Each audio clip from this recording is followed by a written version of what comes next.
Cinco de Mayo is only a couple days away, and while I love tacos as much as the next person, I thought I'd shake things up with something that's new, that's bursting with Tex-Mex flavor.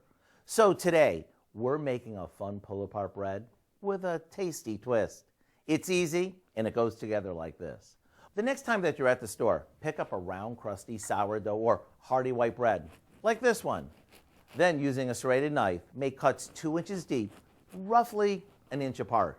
Turn the bread and then repeat that one more time so you end up with a crisscross pattern. Now we mix cream cheese with a bit of taco seasoning, a can of chopped green chilies, some cilantro, and a good amount of shredded Mexican cheese blend. We spread this into the slits, making sure that there's plenty of cheesy goodness in every bite.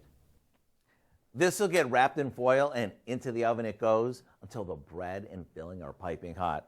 Come party time, peel back the foil and sprinkle on some grated queso cotija, which is a Mexican-style cheese, and let the festivities begin. As you pull apart the crusty bread, out comes the cheesy filling.